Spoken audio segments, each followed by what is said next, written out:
pengolahan data Gravity ya. Kita masuk ke pengolahan CBA, tetapi kita masih belum sempat menyinggung tentang terrain correction. Mungkin kemarin kan sampai di sini bukit correction ya. Nah, mungkin di sini kita coba lanjutkan. Nah, karena pada saat akuisisi data kemarin itu kan ada istilahnya 4 zona untuk beda tinggi untuk mendekati koreksi terrain ya. Nah, ini mungkin perlu dijelaskan cukup cukup ya dengan deskripsi yang cukup lah. Nah, eh, persamaan untuk koreksi terrain seringkali orang menggunakan yang paling sederhana dari zona hammer ya, hammer chart begitu ya. Nah, di sini kan sebenarnya bentuk ini itu berkaitan dengan bentuk cincin ya. Nah, makanya kita harus mempelajari tentang desain skema hammernya. Nah, pertama-tama mungkin coba kita kembali ke data akuisisi kemarin. Ada 4 sektor. Ada yang menyebutkan sektor utara, selatan, timur, barat. Nah, intinya sih sederhananya sih sekeliling itu dibagi 4. Tetapi untuk menggunakan persamaan ini perlu pemahaman. Di sini ada densitas, densitasnya adalah nilai yang sama pada saat kemarin digunakan untuk koreksi Boge. Nah, N ini adalah jumlah sektor berkaitan dengan kurva hammernya. Kemudian RL, nah ini perlu diketahui dari desain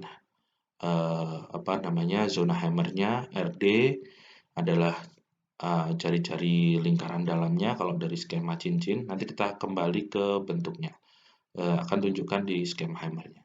Kemudian Z ini adalah sebenarnya lebih tepatnya mungkin delta H kalau di data kita atau delta Z-nya atau beda tinggi dari sekitar titik kita. Nah, di sini ada bentuk seperti ini untuk mendekati pola hammer. Nah, 0,04191 ini kan kemarin sudah ditunjukkan dari bentuk yang ini ya. Sudah coba dihitung dari 2pi gamma. Oke. Nah, apakah alasan menggunakan 4 ini dan apakah angkanya seperti ini? Nah, sebenarnya ini adalah yang digunakan untuk paling sederhana saja. Biasanya lebih mudah menggunakan atau mengingat angka 2 meteran sampai 100 meter. Itu untuk keperluan maaf ya, batuk-batuk. Jadi ini adalah angka yang mudah digunakan ketika kita melakukan observasi cepat seperti yang kita lakukan di kampus kemarin. Nah, kalau kita mau strict kepada penggunaan hammer chart, kita coba baca dulu. Nah, sebenarnya studi tentang koreksi terrain itu ada banyak ya. Sebenarnya saya coba mengumpulkan banyak algoritma perhitungan ya, mulai dari tahun 62, kalau hammer itu tahun 39, begitu ada yang lebih lama lagi begitu ya. Terus kemudian sampai 2017 tuh ada nih beberapa paper yang saya lihat, baca dan pelajari, dan ada sampai tahun 2021 itu kalau nggak salah masih ada juga.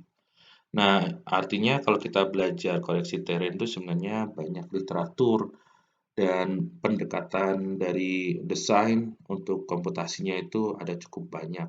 Nah, tergantung kita mau pakai yang mana. Tapi di sini kita paling tidak mempelajari yang paling konvensional dan mungkin nanti pendekatan komputasi yang sederhana. Oke, ini adalah ilustrasi koreksi terrain. Nah, saya buat ilustrasi kemarin di papan tulis kan kurang lebih buat topografi yang seperti ini. Anggap saja titik pengukuran itu ada yang di kotak seperti ini. Kemudian slab Boge-nya adalah A dan B ini dari minus tak hingga sampai tak hingga. Terus kemudian kita mencoba melakukan koreksi pada beberapa zona. Kalau ini penampang, titik yang di tengah ini kita anggap sebagai zona A di sekitarnya. Kemudian lebih jauh lagi ini ada zona B. Lebih jauh lagi ada zona C, zona D. Ini kalau bentuknya penampang. Tapi kalau bentuknya bukan 2 dimensi, artinya 3 dimensi, kurang lebih bentuknya jadi seperti ini. Jadi kalau yang gambaran atas itu adalah penampang, ini gambaran dari atas, dari peta. Jadi satu titik yang di tengah ini, yang zona A ini, diwakili dengan titik yang ada di tengah ini. Jadi ini biasanya dibuatnya di kertas transparan atau di plastik bening begitu, kemudian ada hammernya ditentukan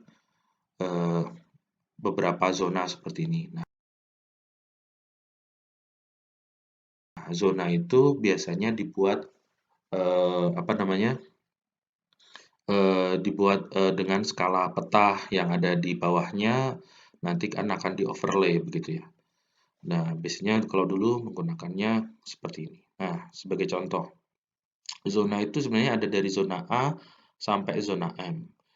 Nah, kemudian ada setiap zona itu dibagi beberapa sektor.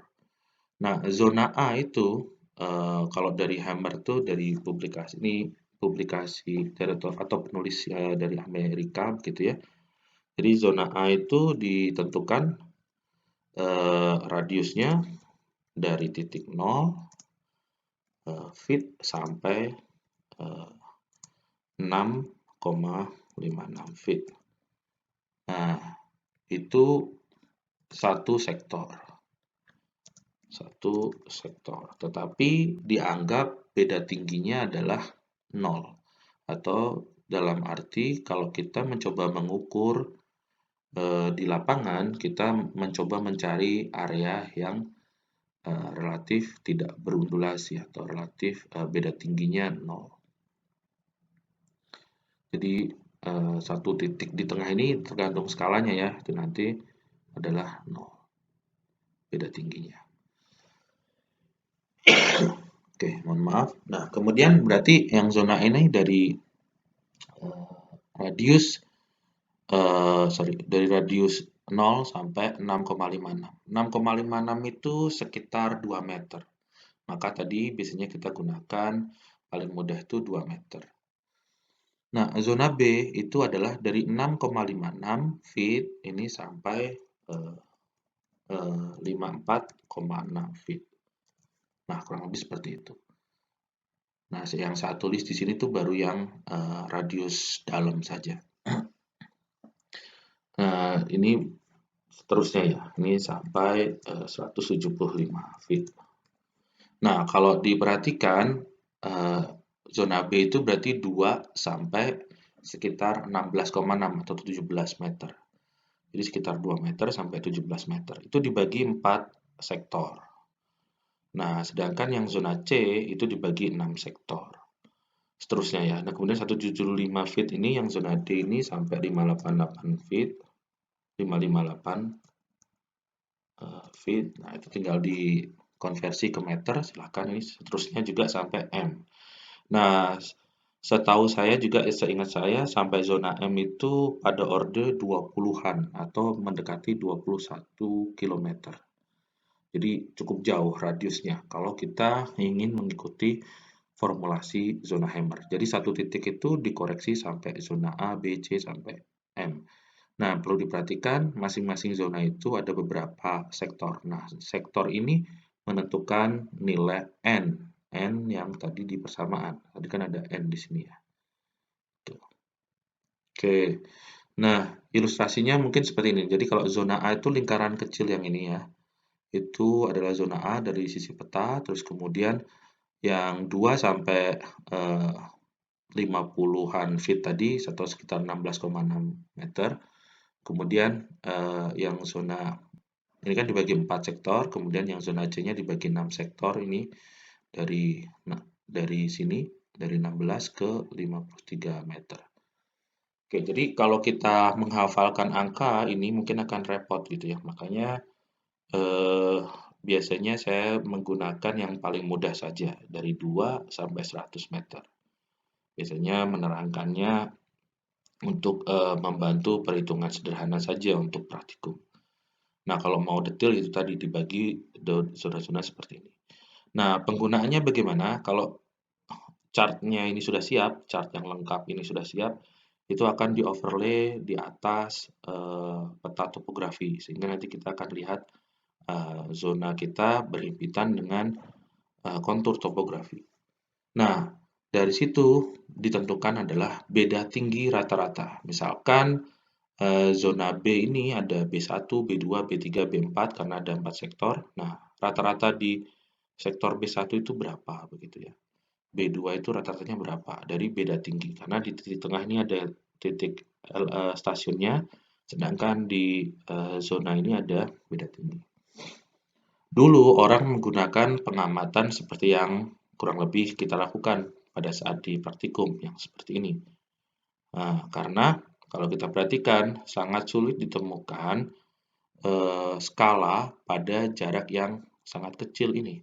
Pada skala antara 2 meter, 16,6 sampai 53. Itu sangat sulit. Jadi itu akan membantu pada saat dulu pengolahan.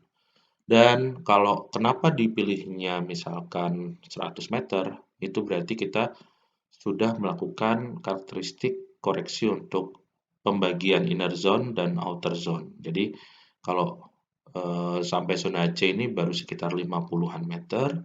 Nah, kalau sudah 100 meter ini sudah sebagian zona D, baru sebagian zona D. Oke, nah mengapa itu penting? Karena pada variasi pada titik yang dekat dengan stasiun itu efeknya akan lebih besar dibandingkan sektor-sektor yang jauh seperti sektor zona E sampai M. Oke, mohon maaf. Ini ilustrasinya. Jadi ada yang melakukan komputasi sederhana, misalkan kalau ada beda tinggi dengan rata-rata pada zona B, ini pengaruhnya berapa? Dari gravity unit ya, di satuan gravity unit dengan beda tinggi misalkan 0,3 sampai 0,6. Kalau masalah gravity unit di sini mungkin miligal mungkin ya, saya harus cek lagi. Kalau zona C makin lama makin jauh pengaruhnya makin kecil. Nah, nanti apalagi zona M. Tetapi kalau beda tingginya sampai ratusan atau ribuan seperti ada gunung itu ya, misalkan kita di puncak gunung, kemudian yang jauhnya itu adalah lembah, itu mungkin juga akan terasa besar juga pengaruhnya.